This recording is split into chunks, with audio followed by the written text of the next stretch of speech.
Hello and नमस्कार हमारे प्यारे बिहार के शिक्षक साथियों। आपका हमारे चैनल स्टडी तंत्र में बहुत-बहुत स्वागत है। आशा करते हैं आप सभी स्वस्थ और मस्त होंगे। साथियों, आज की डेट में हमारे तमाम जितने भी शिक्षक हैं, फाइनली आप सभी के लिए बहुत बड़ी खुशखबरी जारी हो चुकी है। आपके स्क्रीन पर आप देख सकते हैं बिहार टीचर ट्रांसफर अपडेट, सचिवालय अपडेट। साथियों, आप सभी को बताना चाहते हैं कि फाइनली यहाँ पर नई ट्रांसफर नियमावली के संदर्भ में बहुत बड़ी अपडेट आ चुकी है। आप सभी ने आपने समाचार पत्र के माध्यम से आप सभी को ज्ञात हो गया होगा कि किस प्रकार से नई ट्रांसफर नियमावली में कौन-कौन सी चीजें इस समय चल रही हैं और साथ ही साथ किन चीजों का यहाँ पे संशोधन होना बाकी है, इसके संदर्भ में आपको ऑलरेडी न्यूज़पेपर के माध्यम से जानकारी मिल गई है।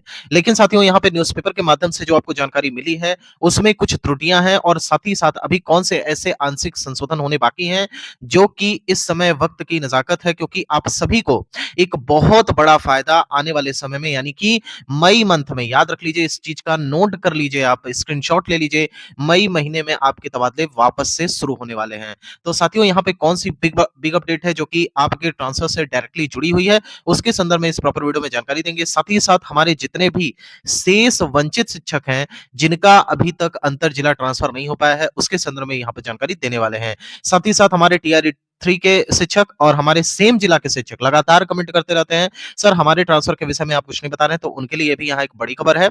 साथ ही साथ हमारे ऐसे शिक्षक जो कि म्यूचुअल ट्रांसफर ले चुके हैं और अभी भी अपने घर से काफी दूर पर पदस्थापित हैं, जो कि किसी भी बहुत सारे कारण वहां पर थे, क्योंकि यहाँ शिक्षा विभाग की जो नियमावली थी, वो कहीं कह सकते हैं क्रिस्टल क्लियर नियमावली नहीं थी। जो रूल्स एंड रेगुलेशंस उस वक्त आ रहे थे, शिक्षकों के मन में एक प्रकार से डर था, भय था, आशंका थी, आने वाले भविष्य में क्या होने वाला है। तो उन्होंने अपनी दूरी कम करने के लिए, कोई अगर 500 किलोमीटर था तो वो 300 किलोमीटर पे आ गया, कोई 300 किलोमीटर पे था तो वो 150 किलोमीटर पे आ गया।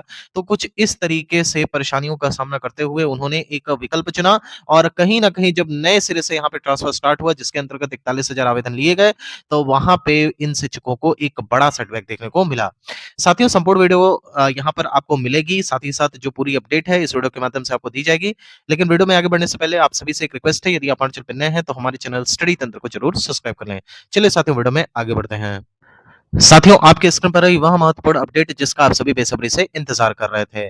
आप देख सकते हैं अपने स्क्रीन पर, ये आज की डेट की खबर है जहां पर आप सभी को बताया गया है और ये हिंदुस्तान न्यूज़पेपर है।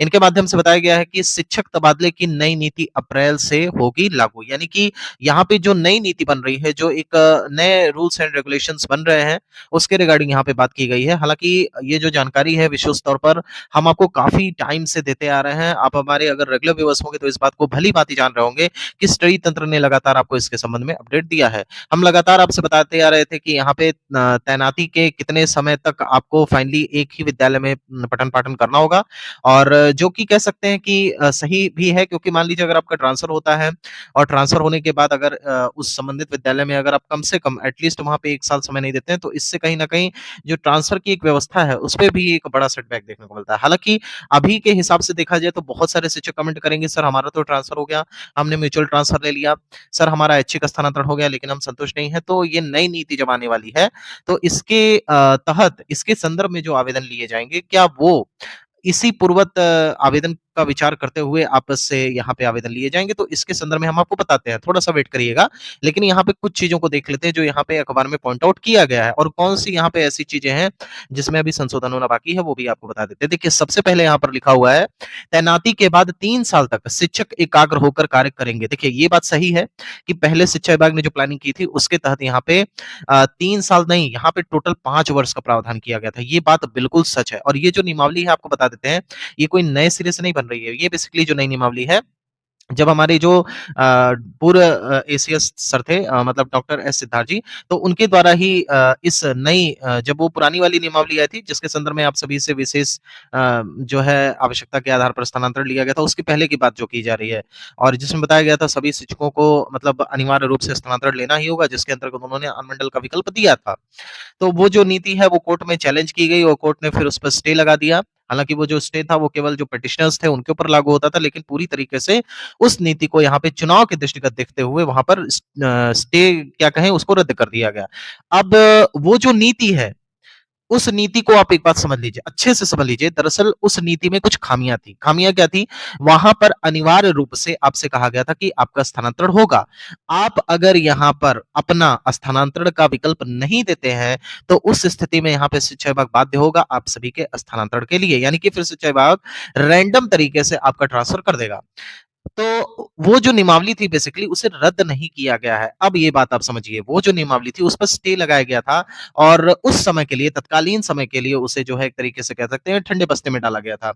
वो जो बेसिकली नियमावली थी वो काफ़ी टाइम के बाद आई थी। मतलब उस नियमावली को बनने में ही कम से कम 6 से 7 माह लग गए थे और आप सोच लीजिए जिस नियमावली को बनने में एटलीस्ट 6 टू 7 मंथ्स लग गए हों, तो क्या वो जो है नियमावली ऐसे ही ठंडे बस्ते में जा सकती है? ऐसा नहीं है। वो नियमावली अपनी जगह सही थी, उसमें कोई भी गड़बड़ी नहीं थी, बस उसमें 2-3 पॉइंट्स में गड़बड़ी थी। एक तो अनिवार्य स्थानांतरण करना, दूसरी बाध्यता ये कि आप अनुमंडल का विकल्प दीजिए और तीसरा जो सबसे इम्पोर्टेंट फैक्टर था वहाँ पर कि ये जो बाध्यता थी कि आप को करना ही करना है, ये कहीं न कहीं गलत था। तो अब यहाँ पर क्या है, उन्हीं चीज़ों में संशोधन हुआ, ठीक है? और उस नियमावली में एक खास बात कही गई थी कि 5 वर्ष के बाद आप सभी का अनिवार्य रूप से स्थानांतरण होगा। तो वो जो चीज़ है, वो नई नियमावली में भी आपको देखने को मिलेगी, ये बात सच है। अब ये बात है कि पुरानी वाली नियमावली में ये नहीं कहा गया था कि 5 वर्ष के बाद स्थानांतरण आपका कहाँ होगा, क्या दूसरे ब्लॉक में हो जाएगा?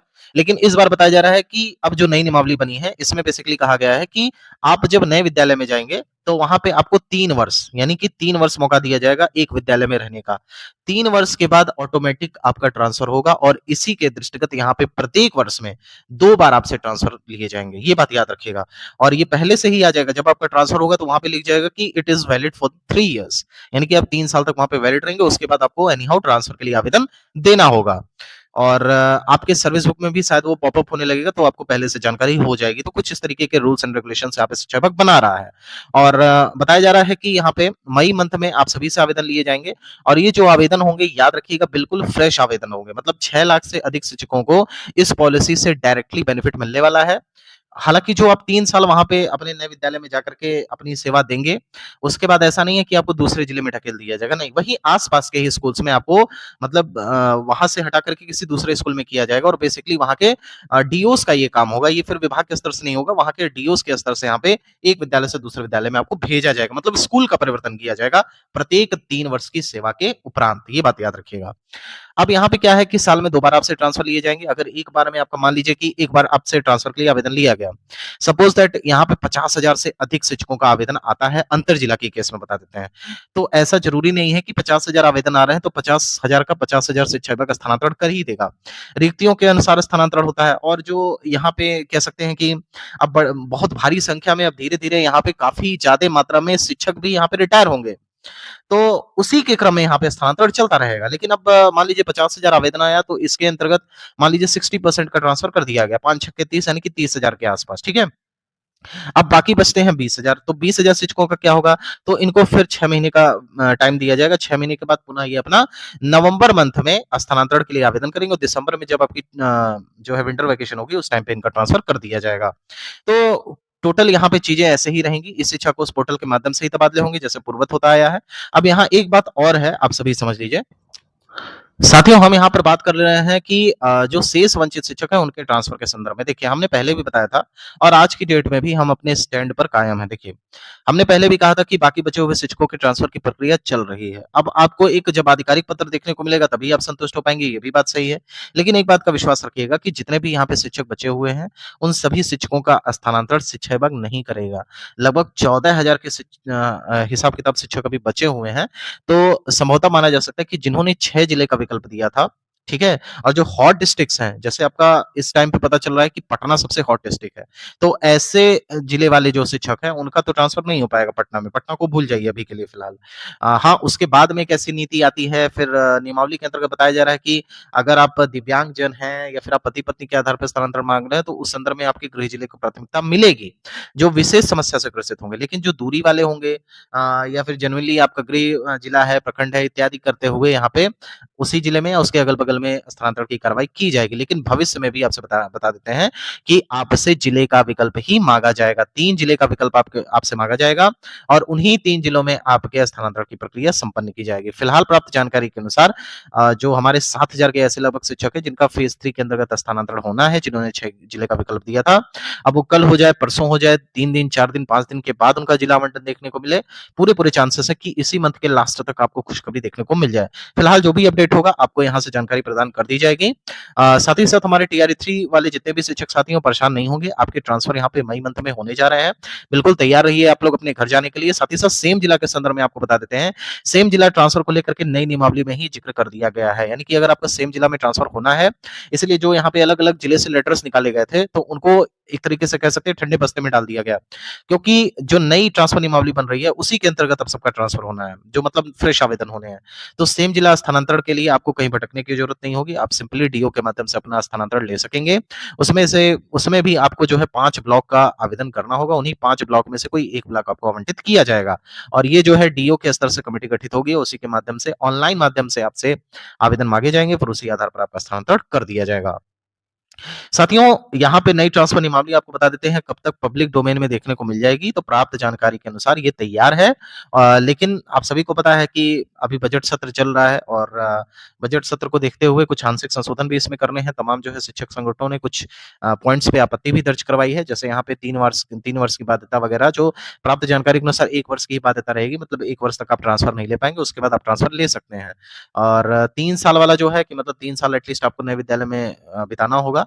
तो इसी चीज़ पर थोड़ा-सा यहाँ पे विचार-विमर्श चल रहा है कि वो 3 वर्ष होगा या 1 वर्ष होगा। लेकिन ये है कि फ्रेश आवेदन होगा, आप सभी आवेदन के लिए पात्र होंगे। पुराने नियमों से कोई लेना-देना नहीं है। अब नए नियमावली के आधार पर जिस दिन से नियमावली लागू होगी, मान लीजिए कि ये 1 अप्रैल से अगर लागू होगी, तो 1 अप्रैल से ही इस नियमावली को काउंट किया जाएगा। मतलब आप जो भी आवेदन करेंगे, वो बिल्कुल फ्रेश आवेदन होगा और उसी के अंतर्गत यहाँ पे आपकी काउंटिंग की जाएगी। अब यहाँ पे पूरे सेवा काल में आप कितनी बार स्थानांतरण ले सकते हैं, इसके संदर्भ में जानकारी आपको नई नियमावली में देखने को मिलेगी। लेकिन अगर लीक्स की बात करें तो ऐसा बताया जा रहा है कि पूरे सेवा काल में आपको 3 बार यहाँ पे ऐच्छिक स्थानांतरण का लाभ दिया जा सकता है। बाकी अनलिमिटेड म्यूचुअल ट्रांसफर का आपको लाभ देखने को मिलेगा, ये भी तय है। साथियों फिलहाल ये वीडियो यहीं तक। अगर आपको वीडियो पसंद आई हो तो चैनल को सब्सक्राइब करना ना भूलें। साथ ही साथ इसे ज़्यादा से ज़्यादा ग्रुप्स में शेयर करें।